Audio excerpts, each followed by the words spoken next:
What's the deal, my people? You know it is Don Tony Teflon, and I'm back at you another one, and this one is Game of Thrones Season 7 Teams.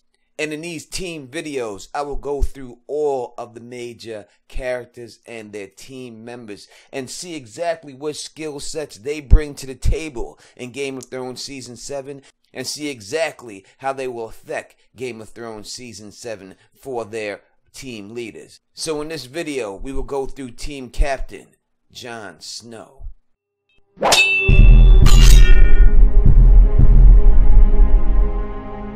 So what I did is break up their skill sets into 3 different categories: fighting, diplomatic, and field commander. And these seem to be the 3 most important things that you need to play the Game of Thrones or to be successful in this world of Westeros. And I will grade these on a scale of 1 to 10. So we can exactly identify who is going to help what character and how they will help this character and how effective they will be when it comes to this Game of Thrones. So, looking at Jon Sno, we will first start off with his fighting.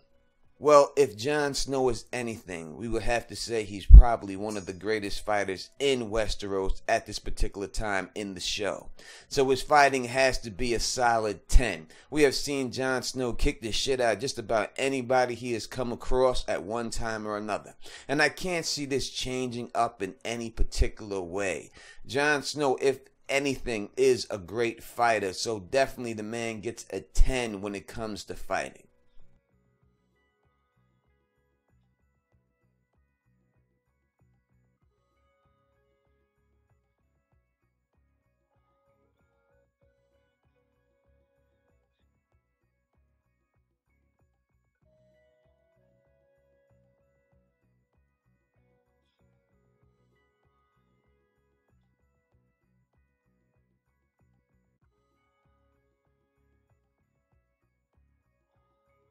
When we look at Jon Sno's diplomatic ability, we would have to say that Jon Sno also gets a 10 in this category.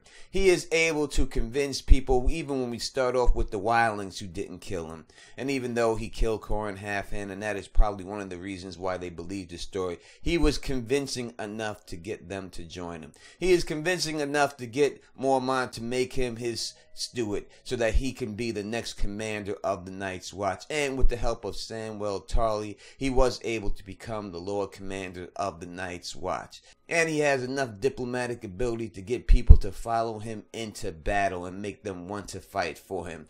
We see this when Davos stood by his body, his dead body, just to protect his dead body when the other Night's Watchmen wanted to come there and burn him or bury him or whatever their plan was. We don't actually know what they were planning on doing to him at that particular time, but we do know that they wanted to do something, and Davos stood there and made sure that didn't happen. We also seen in the Battle of the Bastards when Jon Sno went out there on his own that he had these guys run right behind him, even though his skill set, even though it was not in their best interest to go there and charge in at that particular time, they still were able to do that. So the man's diplomatic ability is definitely a 10. Field commander or battle commander. Well, I have not seen anything of Jon Sno from what we have seen that shows me that he is a good field commander. And if anything, this is the skill that he is lacking the most at. As I said, he fell right into Ramsay Bolton's trap pretty easily. Ramsay suckered him in. After Sansa told him that he was going to try to sucker him in, he still fell for it. So when it comes to this, I'm going to rate Jon Sno as a 3 for field commander, a tactical abilities, where he'll definitely need more help when it comes to that in this Game of Thrones situation. But that is probably the only thing that I see that Jon Sno lacks, if he does lack anything in this Game of Thrones ability. Other intangible things that help Jon Sno is definitely the man's tongue game. We have seen him string out Ygritte with his tongue game. And we know it has to be the tongue game, because when it's all said and done, Giant Tormund said that the man was not hung at all when he took a look at him. Whether he was joking or not, we do not know what the motherfucking deal it is. But we know the man's tongue game is something special. And I think that will also fare him good fortune in the wars to come. So I think Jon Snow is set up. So how will these things help him in the wars to come? Well, I think, as we know, Jon Snow is, if anything, the hero of this show.